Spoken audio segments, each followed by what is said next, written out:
Ben, Philippe, peut-être nous parler de l'opportunité que tu as en fin de semaine de joindre l'équipe. Est-ce que ça faisait longtemps que tu n'avais pas disputé un match éliminatoire dans ces conditions-là? C'est sûr qu'avoir la chance d'être partant dans un match éliminatoire, la dernière fois, ça remonte à mes années à Laval, donc ça fait un petit bout déjà. Pour moi, il n'y a rien de différent. Chaque match, je vais refaire de la même façon. Je vais toujours faire du mieux que je peux à chaque jeu. Je vais toujours faire mon assignation du mieux que je peux. Fait qu'à ce niveau-là, c'est pas différent. C'est sûr que là, l'ambiance autour est différente, plus de gens dans les estrades, puis tout ça. Mais sinon, pour ce qui est de ma préparation, pour ce qui est sur le produit sur le terrain, il n'y a pas de différence. C'est toujours plate de rentrer dans un contexte de quelqu'un qui est blessé, mais en même temps, es-tu content qu'on te donne cette opportunité-là? Non, en effet, tu veux jamais que c'est surtout un de tes coéquipiers qui se blesse. Puis, je veux dire, c'est tough break pour PO. Ça fait plaisir à personne, évidemment. Même à moi, mais c'est sûr que d'avoir la chance, puis d'avoir la confiance d'entraîneur, puis de me faire dire, il faut que le drive se fasse, c'est toi qui vas le faire. Ça, c'est sûr que c'est plaisant. Comment tu entrevois le défi en fin de semaine contre l'équipe que vous avez affronté souvent cette saison, que vous avez toujours battu, mais là, c'est sans lendemain? C'est sûr que c'est une grosse équipe, une bonne défense. Je pense qu'ils se sont retrouvés aussi un peu dans les dernières semaines de la saison. Là. Ils ont eu une petite période un peu plus creuse au milieu de l'année, puis depuis une couple de semaines, ils jouent du gros football. Donc c'est sûr que c'est un gros match-up, c'est un gros match contre un rival de division qu'on connaît très bien, comme tu dis, qu'on a affronté plus qu'une fois déjà cette année. Fait qu'on s'attend toujours à un gros effort, à une grosse game de leur part, puis il n'y a rien qui change à ce niveau-là. C'est-tu étrange d'affronter les Tiger Cats fin de semaine passée, puis là, t'es encore. T'sais, le contexte, as-tu déjà vécu quelque chose comme ça? Puis c'est quoi le feeling quand t'es deux fois de suite? C'est sûr que c'est la réalité de la CFL. Je veux dire, ça arrive quand même des fois avec nos horaires où on a des back-to-back qu'on appelle contre la même équipe. C'est sûr que c'est toujours une situation un peu spéciale où, surtout au niveau du coaching, je te dirais, où tu sais pas trop ce que tu veux montrer, garder pour la semaine d'après. Comme joueur, honnêtement, je veux dire, c'est juste le fun. Les gars contre qui je vais jouer, je les ai vus la semaine passée. Là, tout est frais dans ma mémoire. Puis, je veux dire, rendu après ça, ce qui se passe, le niveau le plus dur, c'est au-dessus de mon pay grade. Moi, ce qu'ils vont appeler, je vais le jouer, puis ça va être ça. Le challenge, je sais que tu en as parlé un peu, mais le challenge avec ce front défensif-là, c'est qu'est-ce qu'ils amènent comme défi pour vous autres? Écoute, ils ont un peu de tout, je te dirais. Au niveau des schemes, ils sont bons aussi au niveau des joueurs. Ils ont des joueurs comme J.K. Davis, qui, depuis qu'il est dans la Ligue, s'est rendu à Cougar toutes ces années. Des gars comme Dylan Wynn, qui est un All-Star. Casey Sells, qui a gagné la Cougar avec Winnipeg, c'est l'équipe avec qui il était avant. Donc, c'est tous des joueurs qui ont beaucoup d'expérience en série. Donc, c'est un gros front, qui sont bons, sont bons techniquement, sont physiques. Ils jouent jusqu'au sifflet, donc il faut qu'on matche cette intensité-là, qu'on la dépasse pour avoir une chance. Marc-Antoine, tu es nommé joueur canadien dans l'Est. Comment tu reçois cette reconnaissance-là? Écoute, c'est toujours agréable. C'est toujours le fun d'être reconnu pour qu'est-ce que tu as accompli cette année. Donc, d'avoir passé la deuxième étape, d'être dans l'Est, c'est encore un plus gros mérite. Donc, j'apprécie énormément tous ceux qui m'ont aidé à se rendre là. C'est pas un travail tout seul. J'ai 11 autres joueurs qui sont sur le terrain avec moi, puis j'ai aussi un coaching staff qui m'aide à me développer.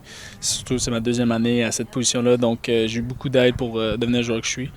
Puis je remercie beaucoup. En ce moment, c'est le focus, c'est sur Hamilton, puis ça va être ça pour le reste de la semaine. En même temps, on a vu tes coéquipiers sur le terrain quand on te l'a annoncé que tu as eu une belle période d'applaudissement de tout le monde. Es-tu touché de voir que tes coéquipiers étaient contents pour toi? Oui, ça m'a coûté 5$ par exemple. Là. Okay. J'ai dû payer à chaque personne pour me célébrer. Mais non, c'était vraiment assez agréable. C'est une belle énergie. Je te dirais que dans le vestiaire en ce moment, c'est ça que je ressens. Il y a une belle énergie.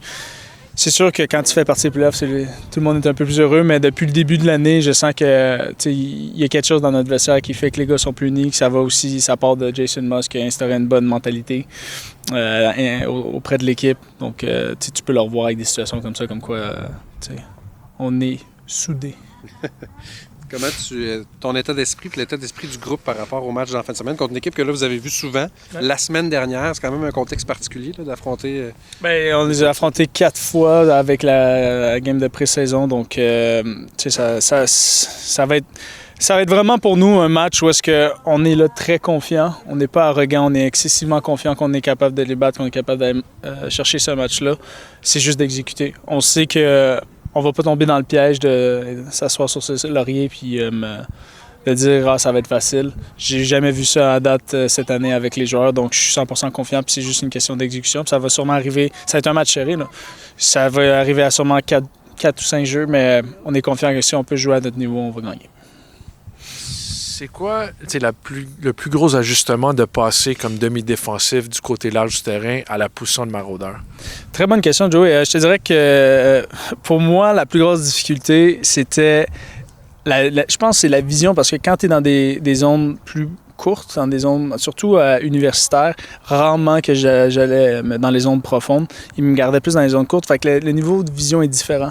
Tu vois un peu moins toute l'ensemble du jeu et tes angles d'attaque sont différents. Quand tu es un maraudeur, tu vois vraiment l'ensemble du jeu et tu lis beaucoup plus le corps arrière. Tu as beaucoup plus une game avec lui que d'autres position que tu aurais.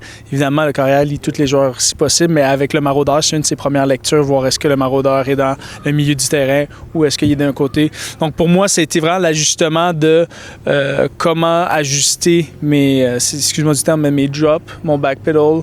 Donc c'était ça les plus gros ajustements que j'ai dû faire. Puis j'ai travaillé la vision de voir différemment. Puis c'est venu avec le temps, mais c'est venu. Est-ce que tu t'attendais, quand tu t'es fait repêcher ici, est-ce que tu t'attendais à changer de position? Est-ce que c'était comme... Oui. En fait, quand tu es Canadien, tout le monde dit ça, si tu es un Canadien demi-défensif, ben, tu vas jouer maraudeur. C'est quelque chose qu'on disait avant que je rentre dans la Ligue. Tout le monde me disait ça. Donc, j'avais un peu l'idée que... Il faut comprendre qu'il y a cette position qui doit être canadienne, cette position partante en offensive-défensive. Donc, en général, dans chaque équipe, maraudeur est la position canadienne. Puis, dans cette défensive-là, le schéma de Montfort, comment est-ce que ça te permet de m'améliorer dans mon jeu?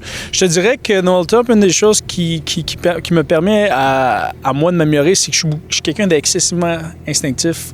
Je joue beaucoup d'instinct, je vois quelque chose, je réagis à ça. Puis Noel Top, il y a un signe qui me dit, c'est read slow, react fast. C'est quelque chose qui m'a beaucoup aidé parce qu'il a calmé ce côté-là sans me l'empêcher.